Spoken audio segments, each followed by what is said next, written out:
হবিগঞ্জে জাতীয় নাগরিক পার্টি এনসিপির পদযাত্রায় হামলার ঘটনা ঘটেছে। মঙ্গলবার বিকেলে শহরের পদযাত্রা চলাকালে হঠাৎ সংঘর্ষের সৃষ্টি হলে হামলার মুখে পড়েন দলটির নেতাকর্মীরা।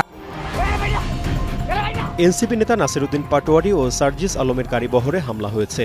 ২৮ জুলাই সন্ধ্যা ৭টার দিকে হবিগঞ্জ শহরের স্টাফ কোয়ার্টার এলাকায় ছাত্রদলের নেতাকর্মীরা এই হামলা চালান বলে অভিযোগ উঠেছে। পুলিশ জানিয়েছে, এদিন বিকেলে হবিগঞ্জ টাউন হলের সামনে এনসিপির সমাবেশ ছিল। সমাবেশে নাসিরউদ্দিন পাটোয়ারি ও সার্জিস আলম সহ কয়েকজন কেন্দ্রীয় নেতা উপস্থিত ছিলেন। সমাবেশ শেষে নাসিরউদ্দিন পাটোয়ারি একটি জিপে চড়ে হবিগঞ্জ সার্কিট হাউসের দিকে রওনা হন।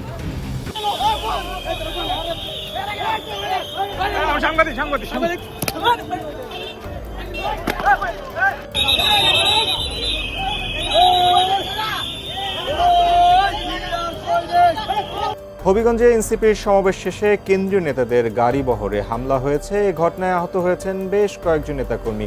বিস্তারিত জানাতে সরাসরি যুক্ত হচ্ছেন হবিগঞ্জ প্রতিনিধি আলামিন। সম্মানিত দর্শক, সিলেটে এনসিপি নেতাকর্মীরা আগমনকে কেন্দ্র করে এবার নাসিরউদ্দিন পাটোয়ারি এবং সার্জিস আলমের উপর ভয়ঙ্কর হামলা, তাদেরকে বেদরমভাবে পিটিয়েছেন যুবদল এবং ছাত্রদল মিলে। দর্শক, সেখানে বর্তমান পরিস্থিতি এই ভিডিওর মাধ্যমে আপনাদেরকে দেখাবো এবং সেখানে তারা কি জন্য গিয়েছিলেন ইতিমধ্যে কিন্তু আপনারা জেনে গিয়েছেন এবং তাদের উপর যেভাবে ভয়াবহ হামলা হয়েছেন সেই হামলার প্রতিবাদে আবার রাজপথে নামছেন এনসিপি নেতাকর্মীরা। দর্শক, এবার কিন্তু খেলা জমে গেছে বাংলাদেশে। দর্শক, এনসিপি নেতাকর্মীরা যেখানে যাচ্ছে সেখানে গণদোলাই খাচ্ছে এবং জামাতি নেতারাও যেখানে যাচ্ছে সেখানে গণদোলাই খাচ্ছে। দর্শক, চলুন এই ভিডিওতে আমরা সেখানে বর্তমান পরিস্থিতিগুলো দেখে আসি। ভিডিওটি শুরু থেকে শেষ পর্যন্ত দেখার অনুরোধ রইল। চ্যানেলে নতুন হয়ে থাকলে সাবস্ক্রাইব করে ভিডিওতে একটি লাইক করে দেখতে থাকুন সম্পূর্ণ ভিডিওটি। হবিগঞ্জে জুলাই পদযাত্রা কর্মসূচি সফলভাবে শেষ করে এনসিপি নেতাকর্মীরা যখন পরবর্তী নির্ধারিত কর্মসূচির উদ্দেশ্যে মৌলভীবাজারের দিকে রওনা হয়, ঠিক সেই সময় হবিগঞ্জে দুর্বৃত্তরা হকি স্টিক, রামদা, চেইন সহ দেশীয় অস্ত্র নিয়ে এনসিপির গাড়িবহরে অতর্কিত হামলা চালায়।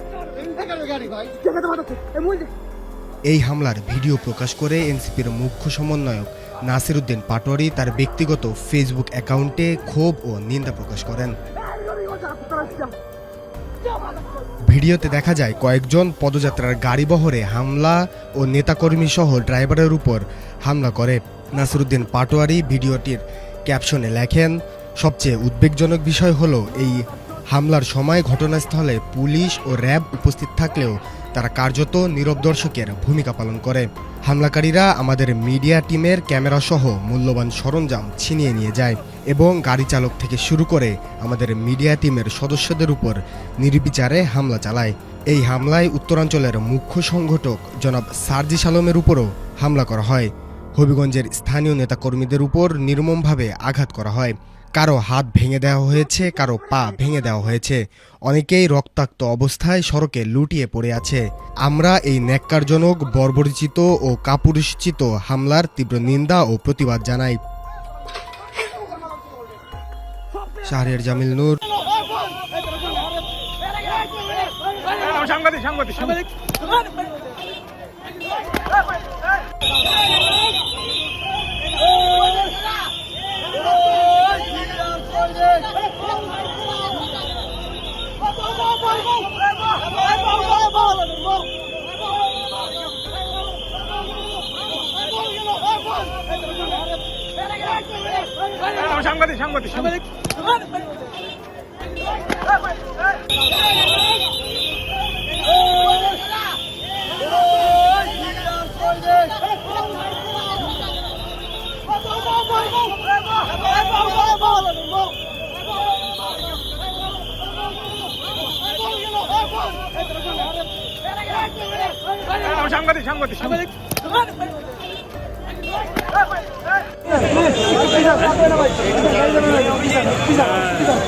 আমার বাইরে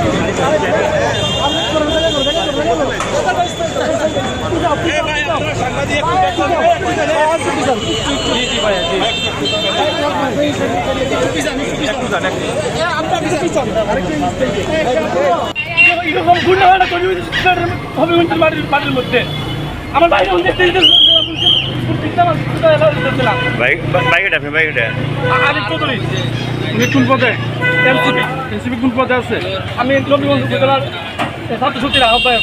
হবিগঞ্জে এনসিপির সমাবেশ শেষে কেন্দ্রীয় নেতাদের গাড়ি বহরে হামলা হয়েছে। এ ঘটনায় আহত হয়েছেন বেশ কয়েকজন নেতাকর্মী। বিস্তারিত জানাতে সরাসরি যুক্ত হচ্ছেন হবিগঞ্জ প্রতিনিধি আলামিন। আলামিন, তারা তো এখন সার্কিট হাউসে অবস্থান করছে এবং যেটুকু আমরা জানতে পেরেছি এবং জানাচ্ছিলাম যে জেলা প্রশাসকের পক্ষ থেকে বা আইনশৃঙ্খলাকারীর পক্ষ থেকে বাহিনীর পক্ষ থেকে কোনো আনুষ্ঠানিক বক্তব্য এখন পর্যন্ত মেলেনি, তবে তারা কাজ করছেন। আপনি একটু বিস্তারিত জানাবেন, কোনো তথ্য যুক্ত করবার রয়েছে কিনা?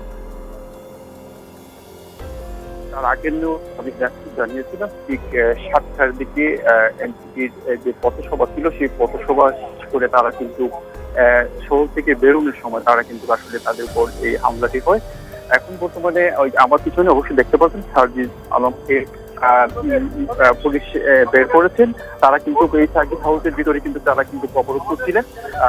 প্রথমে তারা কিন্তু তাদের গাড়িতে হামলা করার পর তাদেরকে কিন্তু তারা একটি ব্যাংকে গিয়ে তারা উঠেন। তারপর এই ব্যাংক থেকে পুলিশ তাদেরকে উদ্ধার করে এই সার্কিট হাউসে তারা নিয়ে আসেন।